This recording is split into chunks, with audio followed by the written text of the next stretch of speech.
My name is Carol, I'm 65 years old, and my own daughter told me I wasn't invited to her wedding, after I'd already paid $50,000 for it. Before I tell you how I stopped payment on that check and unleashed a storm she never saw coming, let me know where you're watching from in the comments. It was supposed to be the happiest day. My husband Bob and I were standing in the gilded hallway of the Willow Creek Manor, a storybook wedding venue in Pennsylvania that had cost us a huge chunk of our retirement savings. All for our only child, Jessica. My hands, trembling slightly, clutched a small velvet box. Inside rested my grandmother's pearl necklace, the one my mother wore on her wedding day, the one I wore on mine. It was more than an heirloom. It was a circle of love, of inheritance, a piece of our family's soul I was about to pass on to my daughter. Bob, my quiet, steady Bob of 47 years, straightened his tie. "You ready?" he whispered, his eyes soft. I nodded, a lump forming in my throat. I've been ready for this day since she was born. We walked towards the bridal suite, the sound of a string quartet warming up floating down the corridor. The door was slightly ajar. I pushed it open gently, a wide smile on my face, ready to see my little girl as a bride. And there she was. But the woman who turned to face us was not my daughter. Not the warm, loving Jess I knew. This woman was a stranger, her face as cold and hard as the diamond on her finger. The dress was magnificent, an elaborate cascade of lace and silk I'd never seen before, and it must have cost a fortune. Standing beside her like a queen surveying her court, was Brenda, Kevin's mother. Her thin smile didn't reach her eyes, and the look she gave us was one you'd give to a bug you were about to squash. "Jess, honey, you look stunning," I started, extending the velvet box. "I brought you something." Jessica didn't even glance at it. She took a step forward, blocking the doorway, her voice flat and void of any emotion. "Mom, Dad." The way she said it sent a chill down my spine. "You're not invited to the ceremony or the reception." The words didn't just land, they detonated. The air rushed out of my lungs. I must have heard wrong. My mind scrambled, trying to make sense of it. A joke? A horrible, cruel joke? What are you talking about?" Bob stammered, his face paling. Jessica sighed, an impatient, irritated sound. "This is my day, and frankly, you don't fit in with Kevin's family. You don't fit in." The phrase echoed in the silent hallway. The ones who paid for the very floor she was standing on, the dress on her back, the flowers perfuming the air. We didn't fit in. Brenda then glided forward, placing a perfectly manicured hand on Jessica's arm. She gave us a pitying look, her voice dripping with condescension. "It's for the best, Carol. We have a certain image to maintain." Image? A $50,000 image, paid for by a retired high school teacher, and a man who'd worked at the local post office for 40 years. I felt the blood drain from my face. My hand holding the velvet box fell to my side. It felt like it weighed 1,000 pounds. Through the doorway I could see her bridesmaids peeking out, whispering, their faces a mixture of shock and cruel curiosity. We were the evening's entertainment. Bob, my quiet, steady Bob, took a half step forward, his hands clenched into fists at his sides. I saw a muscle jump in his jaw. I put a hand on his arm, holding him back. There was nothing to say. No argument to be made. Jessica just stared at us, her expression completely blank. She wasn't angry or sad or conflicted. She was just done with us. A problem that had been solved. She gave a small, dismissive wave. "The wedding planner can show you out the side entrance," she said, her voice final, "so you don't disturb the arriving guests." Then she turned her back on us and closed the door with a soft, definitive click. We were left standing alone in the hallway, the sound of the string quartet now sounding like a funeral dirge. The humiliation was a physical thing, a hot flush that crawled up my neck and burned behind my eyes. We were trashed to be taken out the back. My heart didn't just break. It shattered into a million pieces. But what they didn't know, what I was only just beginning to realize myself as we turned and began the long, silent walk of shame out of our daughter's life, was that in those shattered pieces, something cold and hard was beginning to form. We turned and walked away. Every step was a fresh humiliation. The hallway seemed to stretch for miles, a walk of shame past smiling, oblivious guests who had no idea they were greeting the parents who had just been thrown out. I could feel their eyes on my back. I focused on the ornate pattern of the carpet, counting the swirls just to keep from screaming. The weight of Bob's hand on the small of my back was the only thing holding me upright. Outside, the brilliant Pennsylvania sunshine felt like an insult. The world was bright and beautiful while mine had just gone black. We got into our 10-year-old Ford without a word. Bob started the engine, and we pulled out of the parking lot, leaving the $50,000 fantasy we'd paid for behind us. The silence in the car was deafening. It was a heavy, suffocating thing, filled with everything we couldn't say. I stared out the window at the passing scenery, but I didn't see it. All I could see was Jessica's face, cold and dismissive. "You don't fit in." The words played on a loop in my head, each repetition a fresh stab to the heart. I saw her as a little girl, holding my hand so tightly at the county fair, her face sticky with cotton candy. I saw her on her first day of school, turning back to give me one last brave wave. I saw us staying up late to help her with a science project, the kitchen table covered in glitter and glue. We gave her everything. Not just money. We gave her our time, our energy, our entire lives. Bob's hands were gripping the steering wheel so hard his knuckles were white. A single muscle pulsed in his jaw. He hadn't said a word, but I knew his pain was as deep as mine. This was his little girl too. The one he taught to ride a bike, the one whose first car, a sensible, safe Honda we'd scraped together $7,000 for, she'd accepted with a muttered complaint that it wasn't new. That was the first real sign, wasn't it? The little moments of entitlement we brushed off as just being a teenager. The calls from college, always about needing more money for the college fund we were already draining ourselves to provide. The way she'd talk about our house as her future inheritance right in front of us. We had explained it all away. But now, in the harsh light of this final brutal rejection, the pattern was horrifyingly clear. We weren't parents to her. We were a resource. A bank. And now that she was marrying into what she thought was a wealthier, classier family, we were a resource that had become an embarrassment. "Their image, Carol," Bob finally said, his voice a low, gravelly rumble. It was the first sound either of us had made in 20 minutes. He looked over at me, his eyes blazing with a cold fire I hadn't seen in years. Our money paid for that image. And just like that, the grief that had been choking me began to recede, replaced by a surge of pure, Arctic cold anger. He was right. Every single flower, every glass of champagne, every note from that string quartet was bought and paid for by us. We were good enough to sign the checks, but not good enough to watch our own daughter say, "I do." "Bob," I said, my voice steady and clear, "all the final payments are pending. And all the contracts. They have our names on them." He looked at me, and I saw the understanding dawn in his eyes. He didn't hesitate. He signaled, slowed the car, and made a sharp U-turn in the middle of the road. We weren't going home. Not yet. A few miles down the road he pulled into the parking lot of a small, roadside diner with a flickering neon sign. We walked into that diner not as heartbroken parents, but as the sole shareholders of a wedding that was about to be liquidated. And I was ready to make the first call. The diner smelled of stale coffee and bacon grease.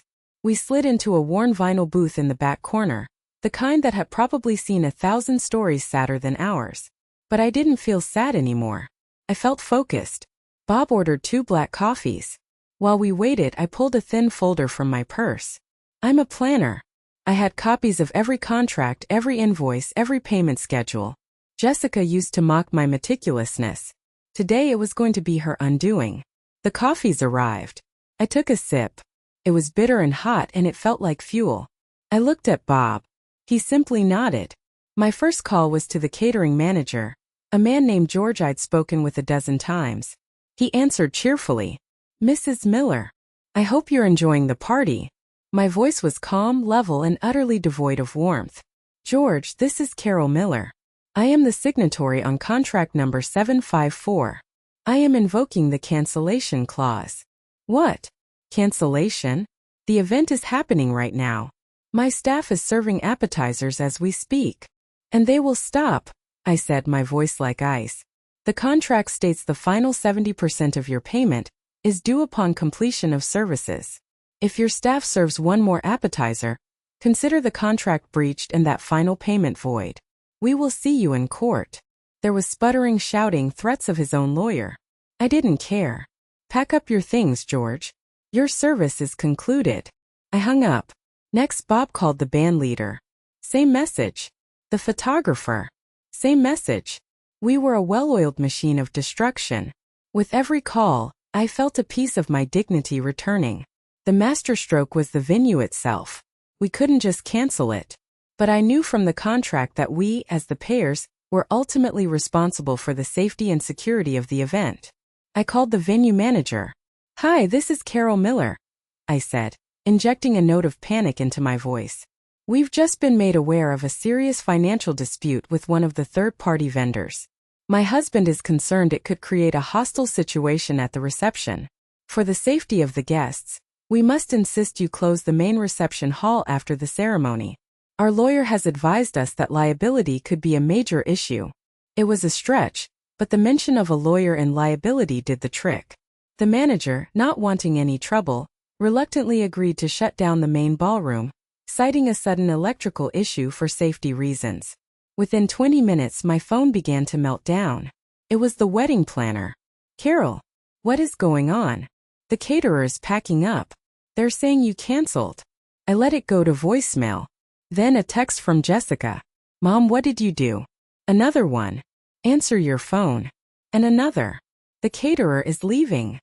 Bob and I sat there sipping our cold coffee, listening to the phone's buzz. It was a strange sense of power. We watched the texts escalate from confusion to panic to pure rage. 32 missed calls in under an hour. We had pulled the plug on her perfect, parent-free wedding. We thought we had delivered our message loud and clear. But we had no idea the real storm of their retaliation was just about to hit us, and it would be far more public than we ever imagined. The calls kept coming, each one a testament to the chaos we had unleashed. We thought we had delivered our message, but Jessica was about to deliver hers to the entire world. We drove home in a different kind of silence. It wasn't the heavy, wounded silence from before.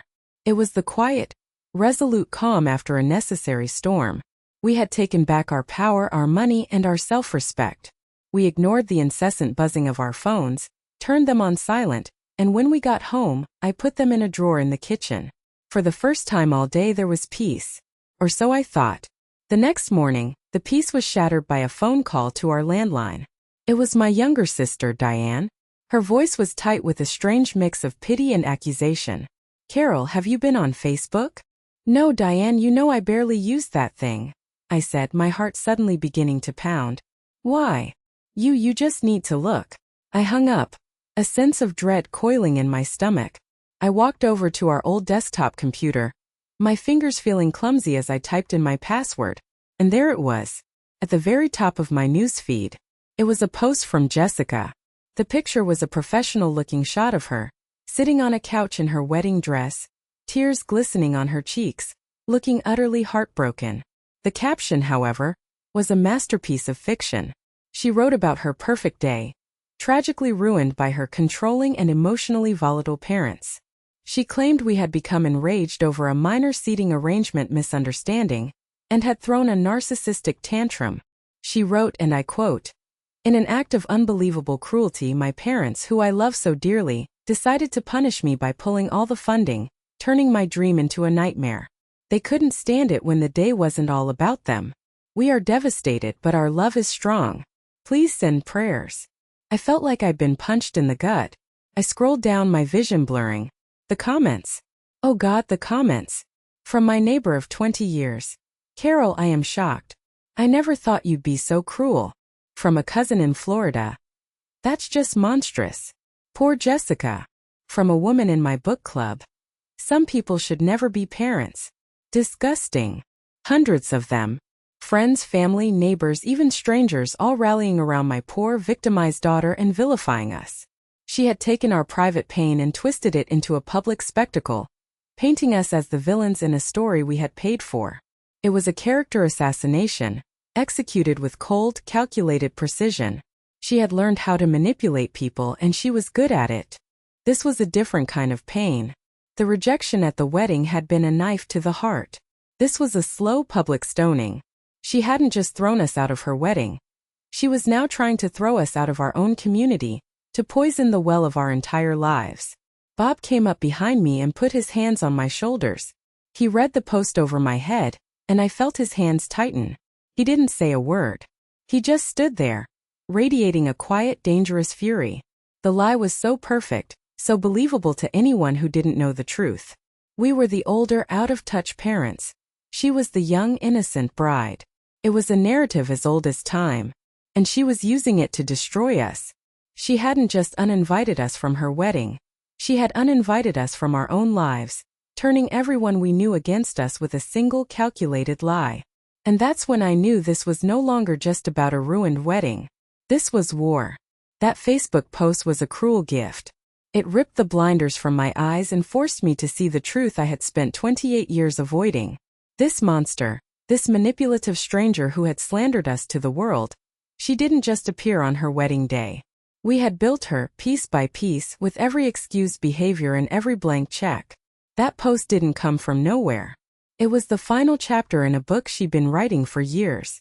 I thought back to her 18th birthday. We'd bought her a brand new, reliable Toyota. Not a luxury car, but a safe one. We'd presented it to her in the driveway, a giant red bow on the hood. She didn't even say thank you. She just sighed and said, "I was hoping for a BMW." We laughed it off. Just a teenager being a teenager. But it wasn't. It was a seed of entitlement we had watered with our indulgence. Then came college. We co-signed her loans, of course. But the college fund we had painstakingly saved wasn't enough for her lifestyle. The calls would come every few months. "Mom, I need a little help. The textbooks are more expensive than I thought." I found out later from one of her friends that the textbook money had paid for a spring break trip to Cancun. When I confronted her, she didn't apologize. She got angry. "You're invading my privacy. Don't you trust me?"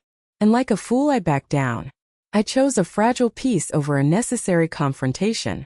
You know, it's funny how love can blind you. You see these little red flags, these moments of selfishness, but you explain them away. You tell yourself it's a phase, that they'll grow out of it because you want to believe the best of your child. Have you ever done that? Ignored your gut feeling, that little voice telling you something is deeply wrong? I did for 28 years. But the signs with Kevin were even worse, and I ignored those too. From the day she met him, Jessica became obsessed with his family's old money status. She dropped little comments about their country club, Brenda's charity galas, their supposed summer home. Everything about us suddenly became second-rate. Our modest 3-bedroom house was cramped. Bob's lifelong career at the post office was unambitious. We, her parents, were no longer a source of pride, but a background she was trying to escape. She began to treat our home like her personal ATM and storage unit. She'd drop by unannounced, borrow things she never returned, and always leave with a check for some new emergency. A car repair, a dental bill, a down payment on a trip. And we gave it. We always gave it. Because we were terrified that if we said no, she would disappear from our lives completely. The irony was, by always saying yes, we had ensured she would anyway. We had funded her life. A life built on the foundation of our love and sacrifice. And now that she had what she wanted, or thought she did, she was trying to burn that foundation to the ground and dance on the ashes. It was time to protect ourselves legally and financially, before she could do any more damage. The Monday after the wedding, I didn't grieve. I got organized. The first call I made was to David, a no-nonsense lawyer a friend had recommended years ago for estate planning. "David," I said, my voice crisp, "my husband and I need to see you immediately. We need to restructure our entire estate. New wills, a trust, the works." "Is everything all right, Carol?" he asked, a note of concern in his voice. "Everything is finally becoming clear," I replied. We were in his office that afternoon. I laid it all out, not with tears but with cold, hard facts. The $50,000 wedding, the public humiliation, the Facebook post, the long history of financial dependency. I showed him a printout of Jessica's post, with the hundreds of slanderous comments. David listened patiently, his face unreadable. When I was done, he simply nodded. "This is more common than you think," he said grimly. "It's called financial abuse, and we are going to put a stop to it. Now." Over the next few hours, we built a fortress. We drafted new wills that left everything to my sister Diane's children, and a few trusted charities. We created an irrevocable trust for our assets, with Bob and me as the sole trustees. Jessica's name was scrubbed from every legal and financial document we owned. The inheritance she had so casually talked about for years had just vanished into thin air. It was a brutal, painful process, like amputating a part of your own soul. But it was necessary for survival. As we were leaving the lawyer's office, my sister Diane called again. She'd driven over to our house and was waiting for us. When we got home, I found her in the kitchen, her face pale with worry. "Carol, I came as soon as I could," she said, her voice wavering. I saw Jessica's post. But some of what she's saying, it just doesn't sound like you." I didn't argue. I didn't get defensive. I simply walked to the dining room table and laid out the folder I'd taken to the diner. I opened it to the invoice from the Willow Creek Manor. A single line item for $50,000, marked paid in full by Robert and Carol Miller. I showed her the contracts for the caterer, the florist, the band, all signed by me. Then I pulled out my phone and showed her the last text message Jessica had sent before the wedding. A curt, dismissive message about a final payment she expected us to make. There was no "I love you," no excitement, just a demand. Diane stared at the papers, her eyes widening. She read the text, then looked back at the invoice. The lies Jessica had spun online began to unravel right in front of her. "Oh, Carol," she whispered, tears welling in her eyes. "I am so sorry." She twisted everything. "That little." She stopped herself, shaking her head in disbelief. Having my sister see the truth, having her on my side, it felt like the first real breath I'd taken in days. The fortress we were building wasn't just legal, it was emotional too. We were shoring up our defenses, reclaiming our allies. With our legal fortress built, we decided we needed to get away from the drama. We went to our small cabin in the Poconos, hoping for a few days of peace. Instead, we stumbled upon the missing piece of the entire puzzle, the one that would explain everything. Our cabin in the Poconos has always been our sanctuary. A small rustic place by a lake where the only sounds are the lapping of water and the rustling of leaves. It's where we go to heal. But this time, it's where we went to uncover the truth. On our second day there, I drove into the small town nearby to pick up some groceries. The general store is one of those classic old places where everyone knows everyone. As I was paying, a familiar voice called out my name. "Carol Miller. Is that you?" I turned to see Howard, a man who owned a cabin a few doors down from ours. We hadn't seen him in a year. He was a retired executive from PNC Bank in Philadelphia. A sharp old guy who still kept up with the financial world. We made small talk about the weather, the fishing. And then he dropped the bomb that blew our world wide open. "So, I hear your Jessica just got married," he said with a friendly grin. "To a young fella named Kevin, right? Works at PNC, I heard." "That's right," I said, forcing a smile. "He's doing very well there. Just got a promotion, in fact." Howard's smile faltered. He looked confused. "A promotion? That's odd. Why is that?" I asked, my heart starting to beat a little faster. He lowered his voice, leaning in conspiratorially. "Well, you know, I still have lunch with the boys from the office. It's a real shame what happened to your son-in-law. Getting fired for expense fraud. That's a tough break for a young man. Messy business. They kept it quiet, but everyone on the inside knows." The grocery bag slipped from my fingers, sending a carton of eggs crashing to the floor. Fired. 4 months ago. The promotion was a lie. The whole story was a lie. Howard, seeing my expression, immediately started backpedaling. "Oh dear, maybe I got the name wrong. My memory isn't what it used to be." But I knew he wasn't wrong. It all clicked into place with a sickening thud.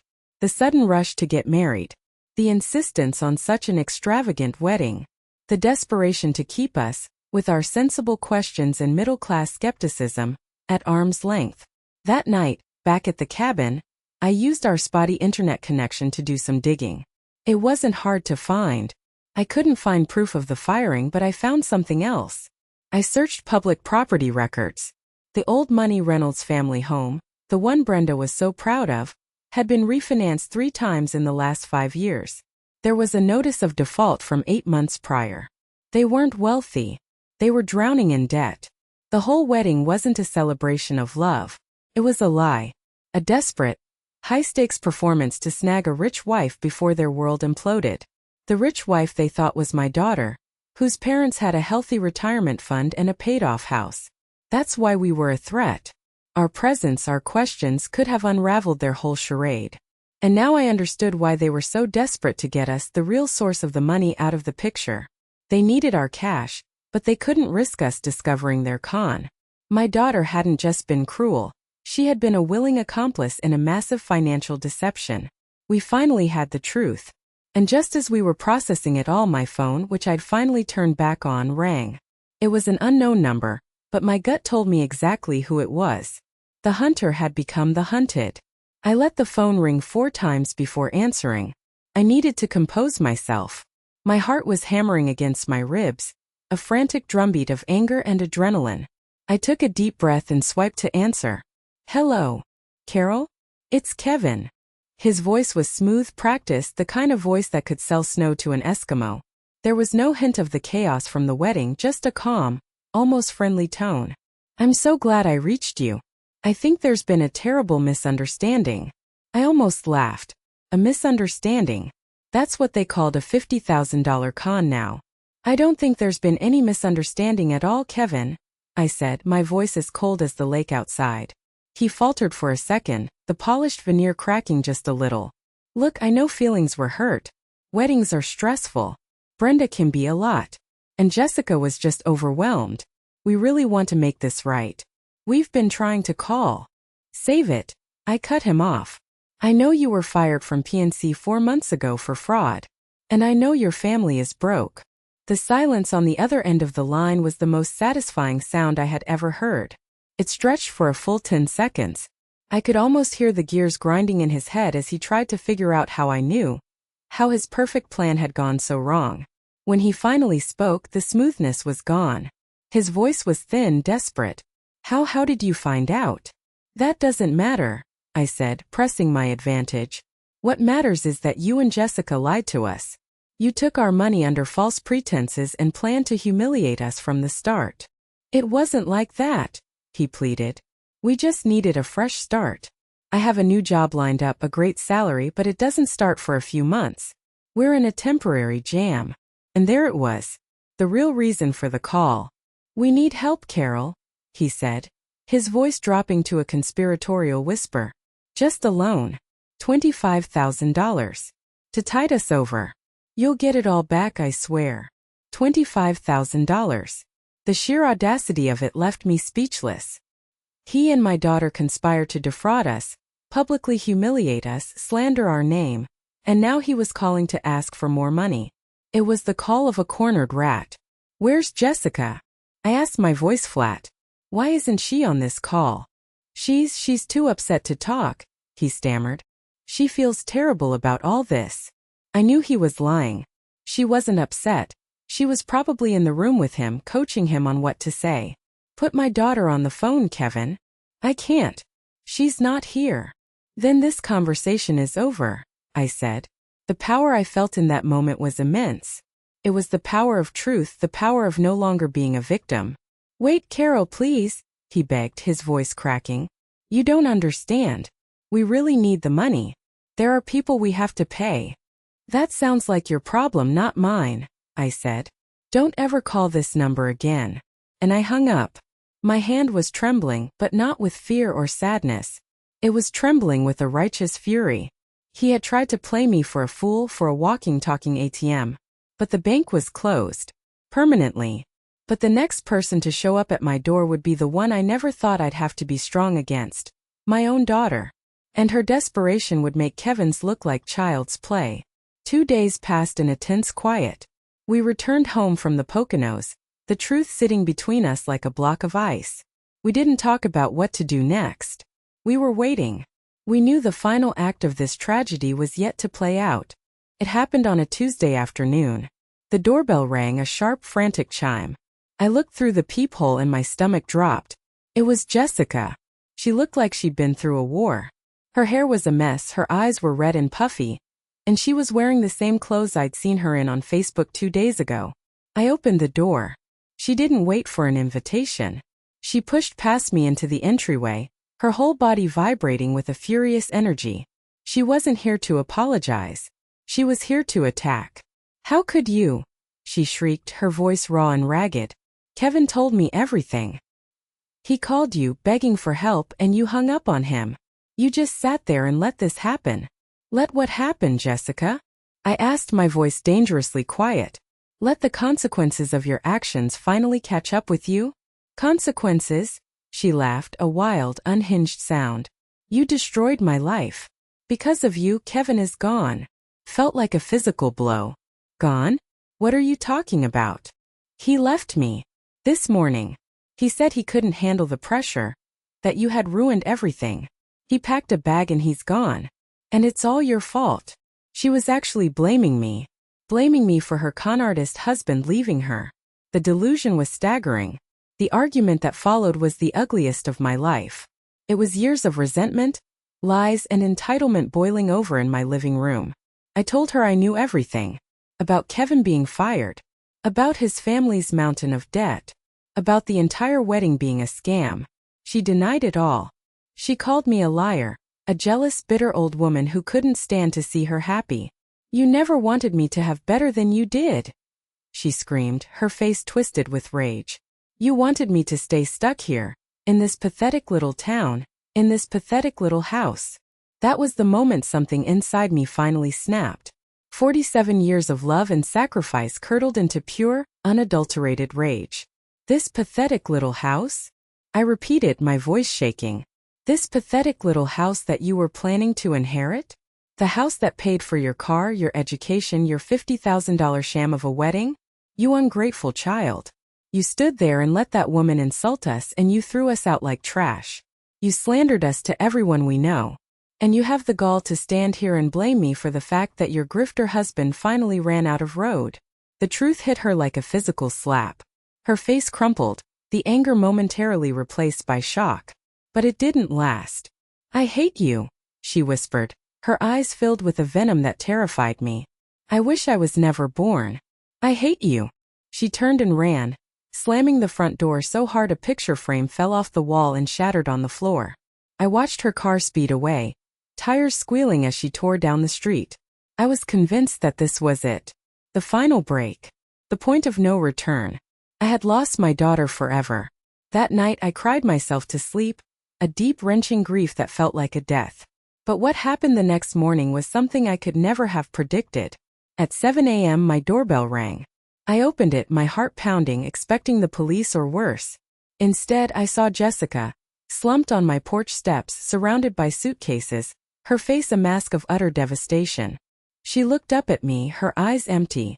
The fight was gone, replaced by a terrifying void. He took everything, she whispered, her voice hoarse. The joint account is empty. The credit cards are maxed out. They're going to evict me. I have nowhere else to go. It turned out that after our fight, she had gone back to her apartment and found it half empty. Kevin hadn't just packed a bag. He had taken the TV, the laptops, anything of value. He had left her with nothing but a mountain of debt, most of it in her name. He hadn't just left her. He had systematically cleaned her out before he vanished. The final act of a true con man. My first instinct, the one ingrained in me for 28 years, was to pull her into my arms, to tell her everything would be okay, to write a check and make it all go away. But the woman who had stood in my living room the day before, screaming hatred at me, was still fresh in my mind. The old Carol was gone. Bring your things inside, I said, my voice neutral. Not warm, not cold. Just factual. For the next week, she was a ghost in our house, sleeping on the couch, barely eating, speaking only when spoken to. The fight had been drained out of her, but the apology hadn't yet arrived. She was waiting for me to fix it just like I always had. Bob and I talked long into the night. We knew we were at a crossroads. We could either enable her one last time or we could force her to finally grow up. We chose the latter. The following Sunday, we sat her down at the kitchen table. I had a notepad and a pen. Jessica, I began. We are not going to let you be homeless.